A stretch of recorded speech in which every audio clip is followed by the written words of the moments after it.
afternoon guys. For today, sisingit po natin yung ating motorcycle corner. Magdi-discuss din ako sa motorcycle kasi alam naman natin most of the car owners naman usually ay nagmamay-ari din ng motorcycles. Aside from car owners, doon din mismo sa mga motorcycle owners, mag-share lang ako ng mga experiences ko kasi ito talaga yung medyo marami ako experience kasi 15 years na akong driver ng motorcycle.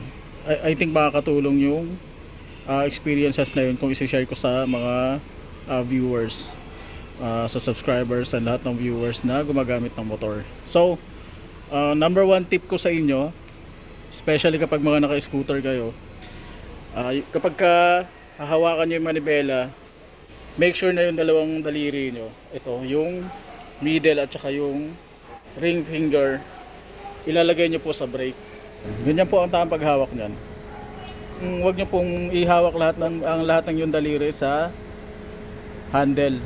Dapat yung dalawa po nasa brake lever. Emergency case, masisave po nito yung buhay nyo at buhay ng mga pedestrians. Dalawa kasi purpose nito actually. Aside from makakapag-brake ka agad ng mabilisan, yung kahit na biglang may tumawid, kaya mong i-stop. Both yan both hands. Yan. Kaso hawak ko yung cellphone, so kabila lang tayo. Aside kasi sa naka-ready to brake na yung hand mo, yung mga daliri mo, pag pinihit mo po ito, habang nakahawak ka rito, hindi mo ito mapipihit ng todong-todo. So ako, talagang hindi ko siya inaalis, yung kamay ko hindi ko inaalis yan dito. So, ang isa pa sa purpose niyan, hindi mo maibibirit yung motor mo. Kumbaga, controlled yung pagpihit mo ng silinyador kasi nakahawak ka doon sa brake. Kasi pag pinihit mo yan, except doon sa mga mahabaan daliri, pero dito, usually ako kasi maiksi. Pag pinihit ko yan, lalabas na yung daliri ko doon sa brake. Kaya ako, never ko talaga ginagawa yan. Talagang all the time na nagbabiyahe ako, kabila ang lever, nakaganyan ang daliri ko. Makakasave ng buhay yan. Second tip, never text and drive.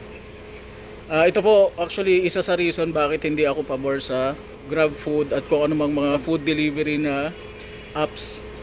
Kasi sa experience ko, one moment lang na malayo yung concentration mo, yung focus mo sa kalsada, malaki ang chance na madisgrasya ka. Though hanap buhay siya, wala nang magagawa ron, pero kung ako lang ang papipiliin, hindi talaga. Kasi hindi talaga safe na habang nagdadrive ka nakatingin ka sa cellphone or kung nagdududutot ka ng cellphone, hindi po talaga safe yun. So ang pinag-uusapan naman dito is discipline talaga. Ako, in my entire motorcycle riding experience, wala pong time na nag-text ako habang nagdadrive. As in, pagka alam ko may te-text ako, nag-stop talaga ako sa gilid ng kalsada. Hindi talaga ako nagte-text habang nagdadrive. Promise yan, mamatay man. Talagang pagka kailangan kong mag-text or mag-call, huhinto ako sa gilid ng kalsada, doon ako magte-text or mag-call. So kaya minsan yung pag may nagte-text sa number or tumatawag, hindi ko siya nasasagot kasi ayoko talaga na kalkal ng cellphone habang nagda-drive ng motorcycle. Third tip naman natin is kapag nasa traffic light ka, make sure to look left and right before ka maghumarurot. Ang ibig ko sabihin, for example, nasa traffic light ka, naka-stop kayo. Tapos syempre, usually tayo kasi mga nakamotor, sumisiksik talaga tayo sa unahan. So, ang marami kasing mga motorcycle rider na kapag ka nag-green yung traffic light dun sa part natin, harurot agad yun.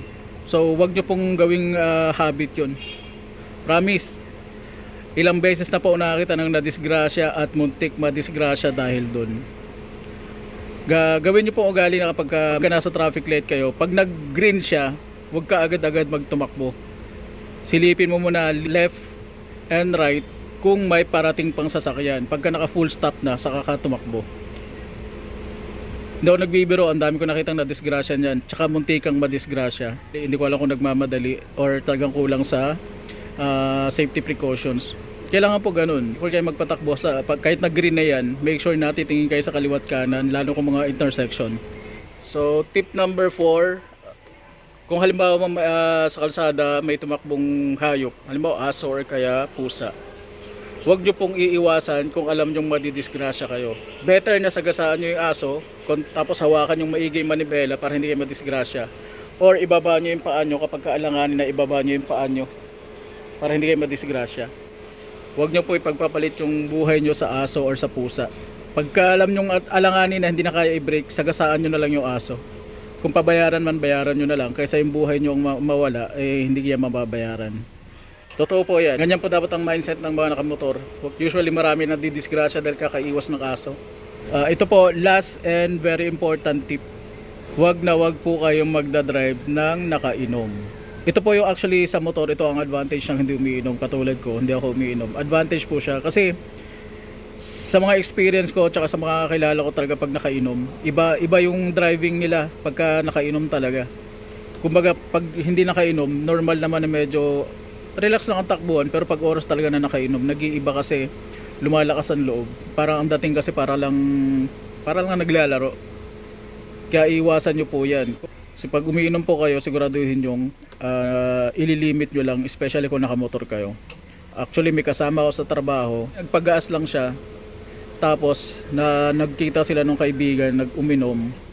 Ayun, pag uwi niya, pagising na sa ospital na siya. Ganun po ka delikado talaga pag bumabiyahe ka ng nakainom. Kaya yan po ang number 1 na iwasan nyo, mag-drive ng sobrang nakainom. Kung iinom man kayo, yung tama lang para yung focus nyo, kaya nyo parang magmaneho, lalo na kung motor. Kasi talagang ito, konting gaywang lang nito. Tepo ko talaga. So yun lang guys. Alam ko marami pang pwedeng ibigay na tips sa inyo. Yun muna yung binigay ko, yung mga pinaka-importanting tips para sa mga motorcycle rider. So yun lang, maraming salamat and subscribe sa ating channel kasi mag-umpisa po tayo mag-discuss ng tungkol sa mga motorcycle concerns. Maraming salamat and God bless. Girl about a 10, I should fuck her in the Benz.